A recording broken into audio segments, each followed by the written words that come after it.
आज है फैसले का दिन। जी हां, आपको बता दें कि आज अतीक अहमद की कोर्ट में पेशी होगी और उसके भाई की दूसरी तरफ बड़ी खबर आपको बता दें, उमेश पाल की मां शांति देवी का स्टेटमेंट सामने आया। अतीक को फांसी की सजा मिले, यह कहना है उमेश पाल की मां का। मेरा बेटा सच के साथ था। उमेश पाल की मां ने कहा, मुझे सीएम योगी आदित्यनाथ पे पूरा भरोसा है। अतीक ने ही मेरे बेटे का अपहरण किया था। अतीक को प्रयागराज की नैनी सेंट्रल जेल में हाई सिक्योरिटी बैरक में रखा गया है, आपको बता दें, और उसकी निगरानी के लिए यहां 16 नए सीसीटीवी कैमरे लगाए गए हैं और इन्हीं कैमरों की निगरानी से गैंगस्टर ने यहां पे रात भी काटी। अतीक का बेटा अली अहमद भी इसी जेल में बंद है। अपहरण केस में अतीक पर जो धाराएं लगी हैं उनमें से 364A भी है और इसमें 10 साल कैद से लेकर फांसी तक की सजा का प्रावधान है।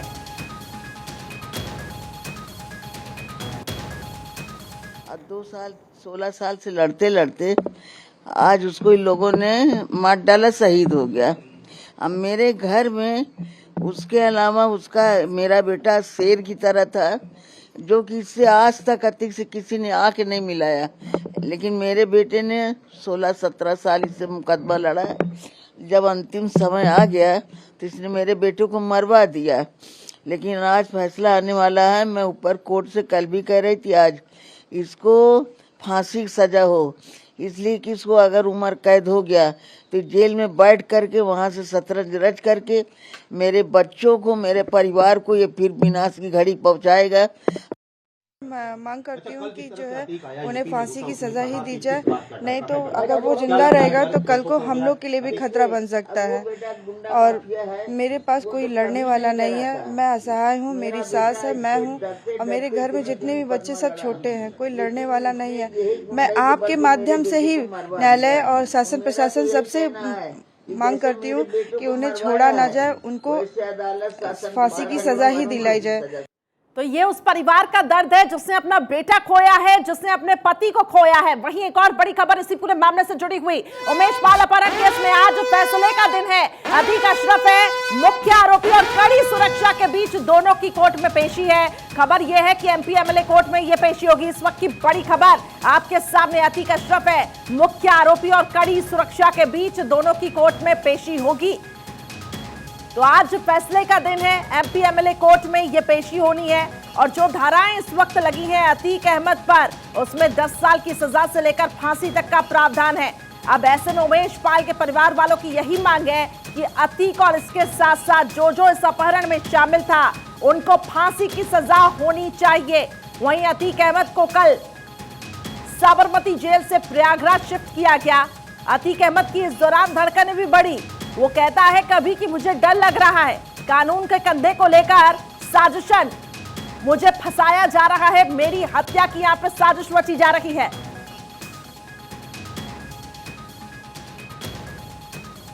इस वक्त मेरे 3 सहयोगी जुड़ चुके हैं, सीधा उनकी तरफ मैं रुख करूंगी। सचिन मेरे साथ जुड़े हुए हैं उमेश पाल के घर के बाहर, उसके साथ ही विमल मेरे साथ जुड़े हुए हैं प्रयागराज के नैनी सेंट्रल जेल से, और साक्षी मेरी सहयोगी न्यूज रूम से जुड़ी हुई हैं।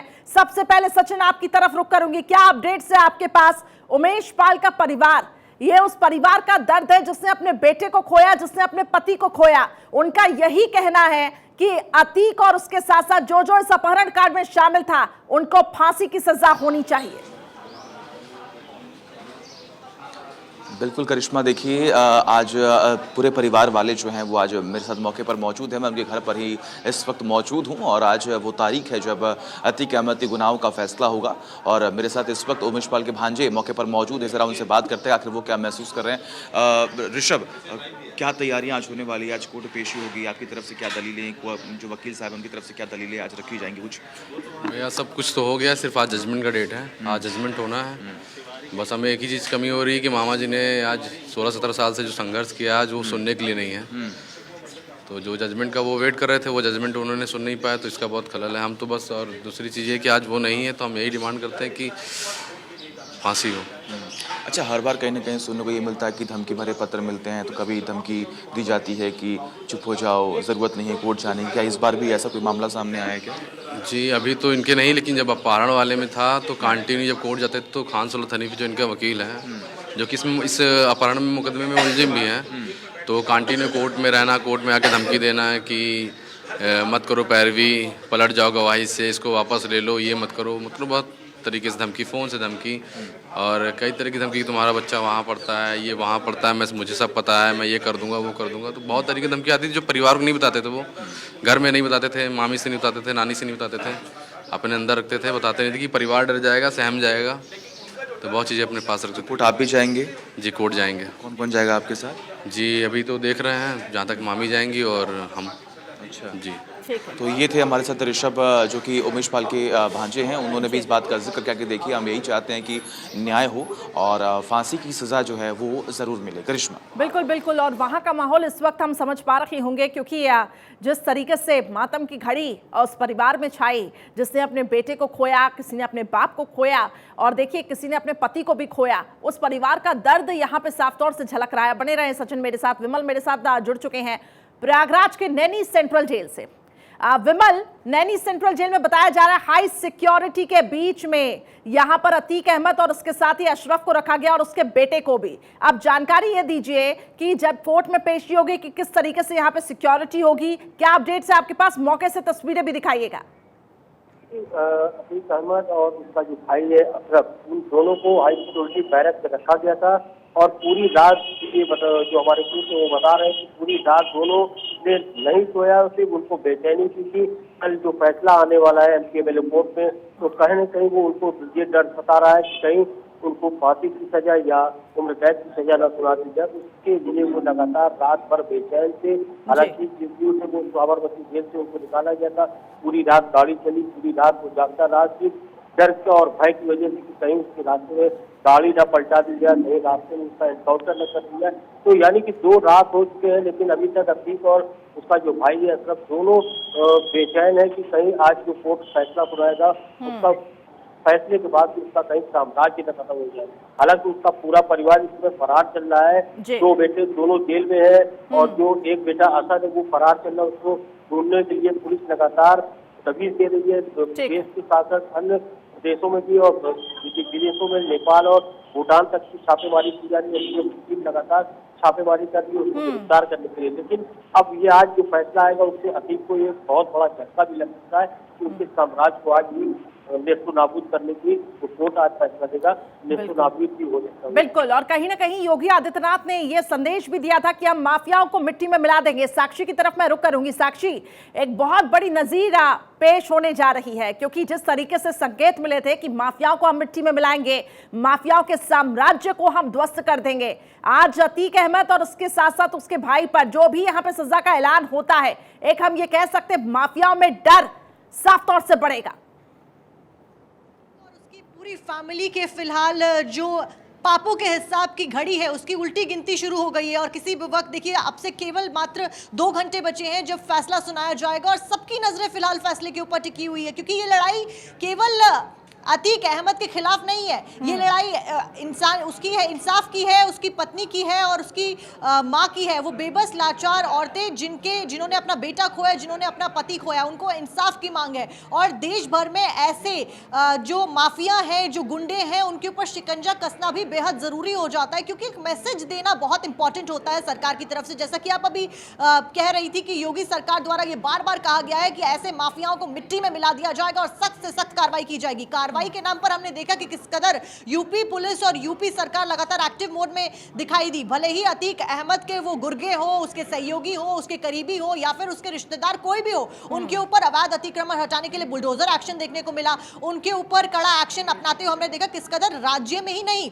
अलग अलग राज्यों में छापेमारी चल रही है और साथ साथ दूसरे देशों में थाईलैंड हुआ, नेपाल हुआ, वहां पर भी टीमें मौजूद है और वहां पर भी तलाश लगातार जारी है क्योंकि अभी भी अतीक का बेटा असद नहीं मिला है और वो फरार बताया जा रहा है। साथ ही साथ उसकी पत्नी भी फरार है जिसकी तलाश में लगातार पुलिस द्वारा एक्शन लिया जा रहा है। और साथ ही आज का दिन बेहद अहम क्योंकि आज जो फैसला मार्च में सुरक्षित रख लिया गया था उसका आज बताया जाएगा कि कितनी सजा मिली जाएगी। प्रावधान के अनुसार अगर देखें करिश्मा तो इसमें 10 साल से लेकर उम्र कैद से लेकर या फिर फांसी तक की सजा सुनाई जा सकती है। बिल्कुल ठीक कहा आपने, 10 साल से लेकर फांसी तक की सजा का प्रावधान है। सचिन लगातार मेरे साथ बने हुए हैं। सचिन, आपने तो उस पूरे काफिले को फॉलो किया, इस दौरान अतीक अहमद के जो हाव भाव थे वो भी बदले।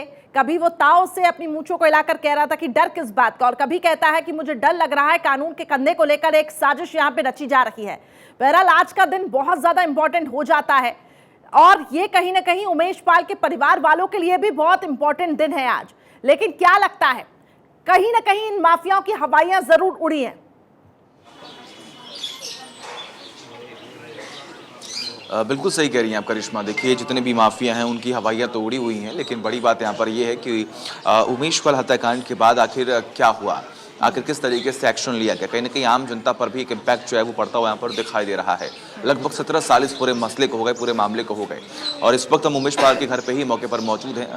फिलहाल अंदर जो है वो पुलिस फोर्स भी मौके पर मौजूद है, तो थोड़ी देर के लिए हमें बोला गया कि आप डिस्टर्ब न करें उनके परिवार वालों को, तो इसलिए हम बाहर जो है वो खड़े हैं और उनके भांजे से भी हमने बात किया। और देखिए सबको उम्मीदें यही हैं, सबको उम्मीद है सरकार से, सबको उम्मीद है CM योगी आदित्यनाथ से कि जो भी फैसला होगा वो कहीं ना कहीं उनके पक्ष में होगा और उनको न्याय मिलेगा। क्योंकि उनका यही कहना है कि बेकसूर मेरे बेटे को, मेरे पति को, मेरे भाई को मारा गया है और इसके पीछे कहीं ना कहीं अतीक अहमद का हाथ है। इसलिए तमाम मुकदमे भी दर्ज किए गए, जो सबूत जो प्रूफ मिले उसके आधार पर यह मुकदमा दर्ज किया गया। 2006 के बाद जिस तरीके से लगातार इस पूरे मामले को टालने का प्रयास हो रहा था, लेकिन सबकी नजरें अब इसी बात पर टिकी हुई हैं कि जिस तरीके से साबरमती जेल से प्रयागराज अतीक अहमद को लेकर लाया गया है, सेफ तरीके से पूरे पुख्ता इंतजाम जो है यहाँ पर किए गए थे, वो सिर्फ इसलिए कि उसको अपने क्षेत्र में लाकर उसे ये बताना जरूरी है कि अपराधी कहीं पर भी हो वो बख्शा नहीं जाएगा। अपराधी कहीं का भी हो, अपराधी का जिस वक्त भी वर्चस्व चल रहा हो वो अलग बात है, लेकिन सरकार बदली है, सरकार भरोसे की है,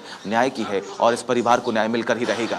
जी बिल्कुल सचिन, सही कहा। और ये बहुत हैरान करने वाली बात है कि जिस पूर्वांचल में, जिस यूपी में इसका दबदबा चलता था, इसकी अच्छी खासी पैठ थी, इसका अच्छा खासा वर्चस्व था, आज उसी यूपी में देखिए इसकी हालत क्या हो रही है। भागता फिर रहा है इसका पूरा परिवार। बताया जा रहा है शाइस्ता परवीन जिसके ऊपर इनाम घोषित है वो भी फरार बताई जा रही है। यानी जहां इसकी तूती बोलती थी वहीं पर अब इसको सजा का यहां पे ऐलान होगा और ये कहीं ना कहीं एक कड़ा संदेश यहां से देने की भी कोशिश हो रही है। विमल लगातार मेरे साथ बने हुए हैं। विमल, अगर लीगल एस्पेक्ट से मैं देखूं, क्या दलीलें आज पेश की जा सकती हैं?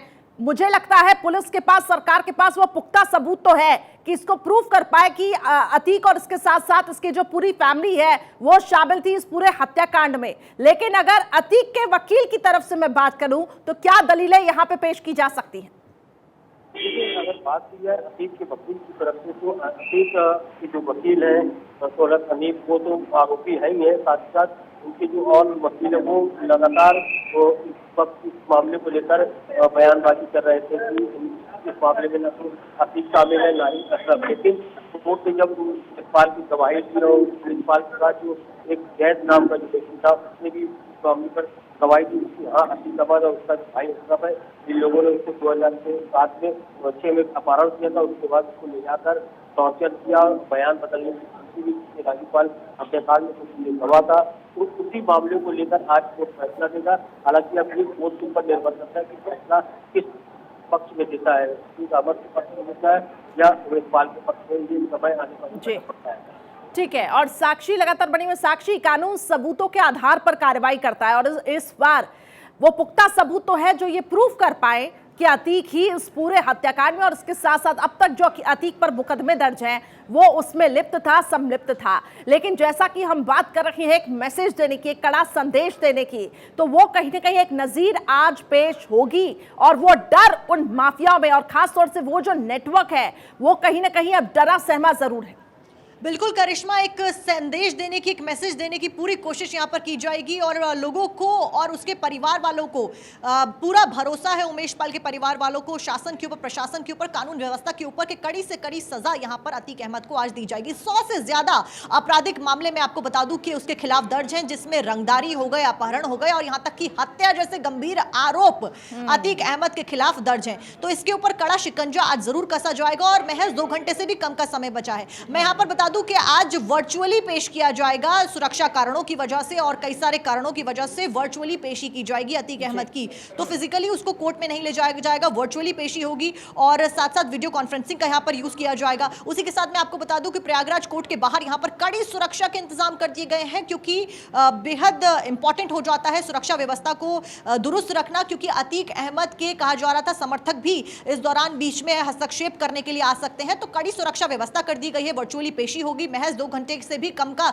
समय बचा है, 11 बजे इसका फैसला सुना दिया जाएगा। पूरा मामला जुड़ा हुआ है 2005 के हत्याकांड से जुड़ा, 2006 में जिसके बाद अपहरण की अंजाम दिया अतीक अहमद ने उमेश पाल के, उसके बाद उसकी हत्या का पूरा प्लान बनाया और उसी के खिलाफ आज पूरा फैसला आना है।